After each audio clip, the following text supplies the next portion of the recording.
राय sir के साथ उनके बाइक पर सवार होकर के हम लोग निकल पड़े थे चित्रकूट धाम की यात्रा के लिए और हमारी पहली मंजिल थी केंद्रीय विद्यालय मनौरी। जैसे ही हम मनौरी के गेट पर पहुंचे वहां पर देखा गेट बंद था। हमने आवाज़ दी गार्ड को, गार्ड ने गेट को खोला और राय सर ने अपनी बाइक को पार्क किया। कैंपस का वातावरण बिल्कुल रमणीय था। सर को देख करके वहाँ पर उपस्थित गार्ड दिनेश जी उनकी आवभगत में लग गए, उनका हालचाल लिया और सर ने भी उनकी खैरियत पूछी। इसके बाद वहाँ पर उपस्थित एक जो दूसरे गार्ड थे शेरुद्दीन जी, उनसे भी सर ने बात की। उनसे पूछा क्या आप केजरीवाल जी के फ़ैन? उन्होंने कहा नहीं। तो फिर पूछा मफलर कहाँ लगाते? उन्होंने कहा शौक़ है। उसके बाद हमने देखा कि निर्मला सीतारमण जी के बैग को लेकर के केसरवानी सर मुस्कुराते हुए आए, उनको देखकर बड़ी खुशी हुई। तभी शर्मा सर भी पधारे जो कि चिर युवा हैं राहुल गांधी के बाद, और अपनी कार से वो आए हुए थे और उन्होंने कहा अब चलने का समय हो गया। तो हमने भी कहा बिल्कुल सही बात कह रहे हैं आप, और उन्होंने कार को खोला और हमने अपनी यात्रा को भगवान राम का नाम लेकर प्रस्थान किया। उसके बाद कार में ये लोग ओम का नियम कुछ ऐसे फिजिक्स जैसी बातें कर रहे थे, हमें पसंद नहीं आई बात। हम बाहर की तरफ का नज़ारा लेने लगे। हमारी गाड़ी पुष्पक विमान जैसी तेज़ गति से जाने लगी और कुछ ही समय बाद हम लोग भरवारी पहुंचने ही वाले थे। और भरवारी जैसे ही हम पहुंचे हमने देखा वहाँ बड़ा ही बढ़िया मौसम है, बड़ा ही सुहावना मौसम है। हमने गाड़ी को रोका और कुछ वीडियो रिकॉर्ड किया। बैठे 10 मिनट वहाँ पर एक गुमती में चाय भी पी। राय सर को भूख लग गई। उन्होंने कहा भैया बिना कुछ खाए हम आगे बढ़ेंगे नहीं। हमने कहा सर पहले दर्शन कर लेते भगवान के। उन्होंने कहा नहीं, भूखे भजन न होए गोपाला। हमने आसपास देखा बढ़िया मुंगौड़े तले जा रहे थे। हमने शर्मा जी ने और केसरवानी जी ने तुरंत दुकान की तरफ रुख किया और वहाँ पर एक भाई साहब हमें देखकर मुस्कुराए। इनका मुस्कुराने का रहस्य मोनालिसा जैसा था। राय सर ने पूरा मुंह हाथ धोया और हम लोग फटाक से देखे गर्मा गर्म जलेबी, मुंगौड़े और गुलाब जामुन बने हुए थे। जीभ में पानी आ गया और हमने दबा करके उसको खाया। फिर हम आगे की ओर बढ़ गए। हम जैसे ही पहुँचे वहाँ पर हमने अपनी गाड़ी को पार्क की और हम निकल पड़े रामघाट की ओर। केसरवानी जी भी बिल्कुल तैयार थे चलने के लिए और वो भी मुस्कुराते हुए हमें ज्वाइन किए। इसके बाद हम लोग रामघाट की ओर आगे की तरफ बढ़ते चले गए। वहाँ पर काफ़ी भीड़ दिखाई दे रही थी। लोग दर्शनार्थी अपने लक्ष्य की ओर बढ़ रहे थे। तभी वहाँ पर हमें एक बूढ़े हाथी का दर्शन हुआ। राय सर ने उनको बिल्कुल प्रणाम किया और जल्द ही हम लोग पहुँच गए रामघाट की ओर। वहाँ पर बहुत भीड़ थी और डल झील जैसा नज़ारा था और हमने सोचा कि क्यों न नहा लिया जाए। और नहाने के लिए बहुत सारे लोग पहले से वहाँ पर थे।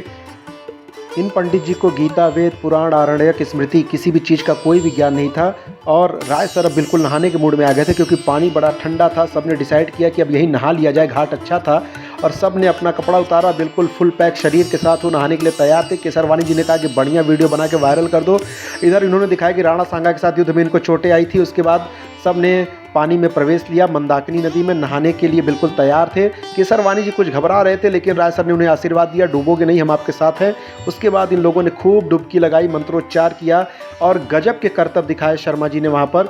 इसके बाद नहा धो करके कपड़े पहन लेने के बाद केसरवानी जी पंडित जी के शरण में आए। पंडित जी ने उनके हाथ में चावल दिया, हल्दी दी, माथे पर तिलक लगाया और कहा कि संकल्प लीजिए। उन्होंने संकल्प लिया कि अगर फिजिक्स में सारे बच्चे टॉप करते हैं, अच्छा पीआई आता है तो फिर से चित्रकूट धाम के दर्शन करेंगे। इसके बाद शर्मा जी भी पंडित जी के शरण में गए। उन्होंने कहा कि आप क्या संकल्प लेते हैं? उन्होंने कहा कि मन चाहा ट्रांसफ़र हो जाएगा तो फिर मैं आपके शरण में आऊँगा। उन्होंने कहा बड़ा मुश्किल लग रहा है, केवीएस के हो क्या बच्चा? उन्होंने कहा हाँ कोई बात नहीं, हम भी पहले केवीएस में थे कॉन्ट्रेक्चुअल, आजकल पंडिताई कर रहे हैं। उसके बाद राय जी आए। राय जी ने कहा कि हमारा बमरौली ट्रांसफ़र हो जाए। उन्होंने कहा कि तथास्तु, और राय सर बड़े खुश हुए और उनको 20 रुपये दक्षिणा भी दी।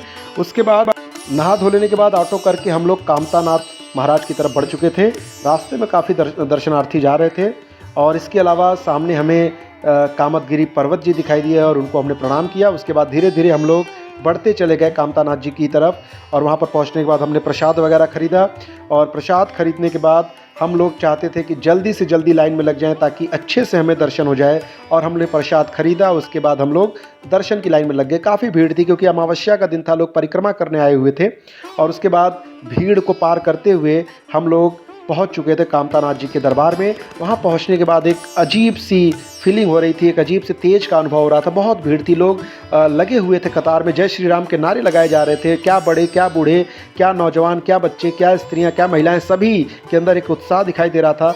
और वहाँ पर एक अजीब सी चीज़ हमें दिखाई दी, कुछ लोगों की ललक भगवान के प्रति दिखाई दी। कुछ लोग लेट करके परिक्रमा कर रहे थे और यही चीज़ सत्य सनातन संस्कृति को सुरक्षित रखती है। उसके बाद हमने देखा कि एक सांड घुस आया था। उस सांड को कंट्रोल किया राय सर ने, क्योंकि राय सर का जो लाल कपड़ा है उसको देखकर भड़क गया था। फिर राय सर ने उसे कंट्रोल किया। उसके बाद हम लोग कार से निकल पड़े थे हनुमान धारा की ओर, और हनुमान धारा की यात्रा बड़ी सुखमय थी, क्योंकि रास्ता बड़ा ही रमणीय था, बड़ा ही गजब का रास्ता था। हम लोग बहुत ही एंजॉय करते उधर जा रहे थे, और तमाम तरीके से हम लोग आपस में गप्पे मारते हुए जा रहे थे। और उत्तर प्रदेश, आपको बता दें चित्रकूट 2 राज्यों में है, उत्तर प्रदेश और मध्य प्रदेश में। तो हम लोग उत्तर प्रदेश में एंट्री कर चुके थे, और यहाँ से कुछ ही दूरी पर आपको मिलता है हनुमान धारा। और हनुमान धारा की चढ़ाई बहुत ही गजब की है। हमने एक गाड़ी हायर की 500 रुपये में, और ये एक दुर्गम रास्ते पर गाड़ी चलने लगी।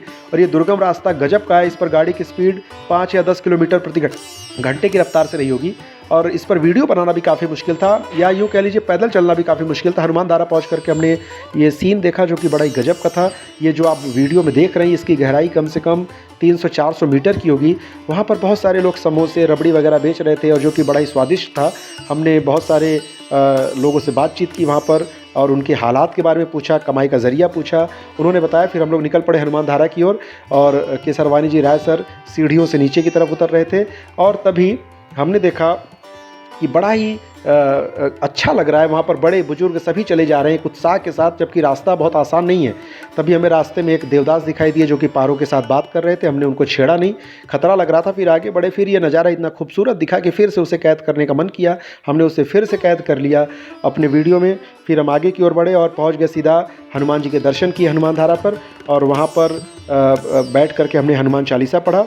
और उसके बाद अपनी अष्ट सिद्धियों को जगाने के लिए राय सर ने हनुमान चालीसा, बजरंग बाण और हनुमान कवच का पाठ किया, और उनका साथ दे रहे थे शर्मा जी। इसके बाद हम लोग हनुमान धारा की तरफ बढ़े, और वहाँ पर जो जल गिर रहा था उसको देखा, उसको पिया और उसको कलेक्ट किया। वहाँ पर आस्था का केंद्र है, लोग उसको पी रहे थे। और उसके बाद हम लोग वापसी की ओर चढ़ाई कर रहे थे, जो कि बड़ा ही कष्टमय था, थकावट सी आ रही थी चढ़ने में। उसके बाद हम लोग पहुँचे, वहाँ पर थोड़ा रबड़ी खाई, नाश्ता किया, 2-2 समोसे लगाए, बड़ा ही अच्छा लग रहा था। बहुत ही गजब की फीलिंग है। सीता रसोई के बगल में ही है ये। इसके बाद हम लोग वहाँ से निकल करके आगे की तरफ बढ़े, गुप्त गोदावरी की तरफ, और वहाँ पर देखिए क्या नज़ारा है, क्या मार्केट है, बहुत सारी चीज़ें बिक रही थी। ये तो हम लोग पुरुष लोग थे इसलिए तेज़ी के साथ बढ़ रहे थे। अगर साथ में हमारी पत्नियाँ होती, महिलाएं होती, तो निश्चित तौर पर बहुत लेट होता और हमारा स्वागत गाजे बाजे के साथ हुआ। और उसके बाद हम लोग आसपास के मार्केट का लुत्फ़ उठाते हुए आगे की तरफ बढ़ रहे थे। गुप्त गोदावरी अब काफ़ी हमारे समीप ही थी, और हम लोग अपने लक्ष्य की ओर बढ़ रहे थे। फिर हम लाइन में लगे।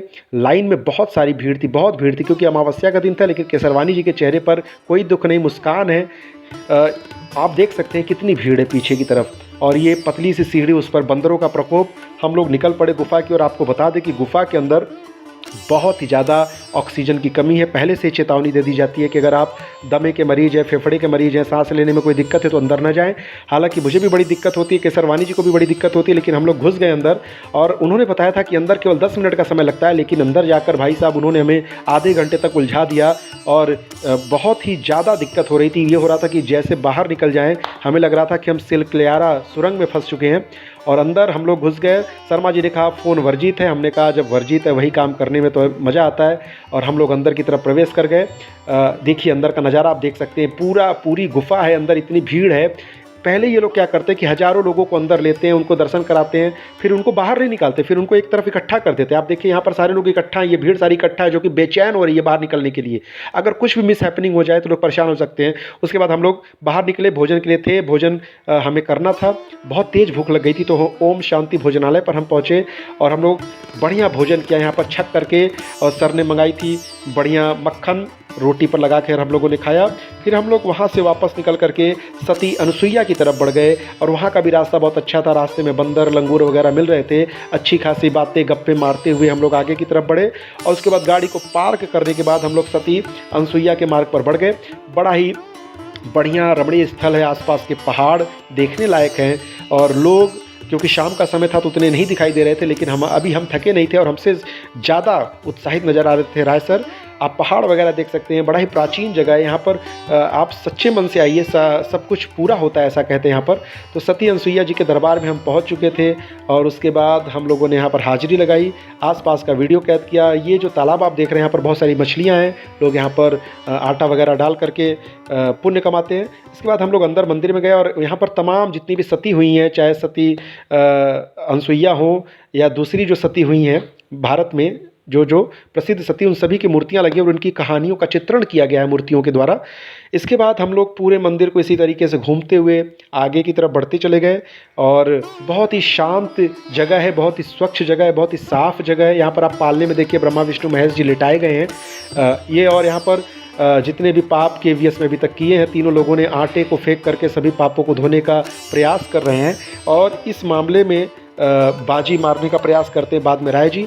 और यहाँ पर आप देखिए बंदर लोग क्या कर रहे हैं, एक एक चावल उठा के खा रहे हैं। बंदरों का काफ़ी प्रकोप है। तो यहाँ पर देखिए राय सर ने कैसे सारा का सारा पुण्य अर्जित कर लिया, अपने हाथों से पूरी गाय को खिला करके अब तक के जितने भी पाप थे सबका बही खाटा शून्य कर दिया। उसके बाद हम लोग वहाँ से निकले। वहाँ से निकल करके हम जानकी कुंड पहुँचते हैं। वहाँ पर बिल्कुल भी भीड़ नहीं थी, बड़ा ही रमणीय स्थल है, बहुत ही शांत स्थल है। वहाँ पर हम कुछ देर बैठे, पानी में पैर डालकर मछलियों को हमने चारा खिलाया और वहाँ पर कहा जाता है कि सीता मैया के पैर के निशान है। अभी आपको एक छोटा सा कुंड दिखाई देगा, यही है। उसके बाद हम पहुँचते हैं दुकान पर, हम पान खाते हैं। चाय की तलब लगी थी तो वहाँ पर हमने चाय भी पिया, मीठा पान खाया। इसके बाद यहाँ हमारी यात्रा यहीं पर समाप्त होती है। हम लोग ये समझिए अंतिम चाय ले रहे थे चित्रकूट में। इसके बाद राय सर से कुछ गप्पे हमने मारे और ये कुरकुरे खाते हुए पकड़े गए तो फिर थोड़े से शर्माए के सरवानी जी। फिर कहा अच्छा आप भी ले लो थोड़ा सा यार। हमने कहा नहीं, ये सब हम नहीं खाते। फिर हम कार में बैठ करके और निकल गए थे भरवारी बाज़ार की तरफ, फिर से राजापुर की तरफ। और बड़ा ही यादगार सफ़र था और भगवान राम की कृपा से यात्रा हमारी बहुत ही मंगलमय रही। बहुत बहुत धन्यवाद।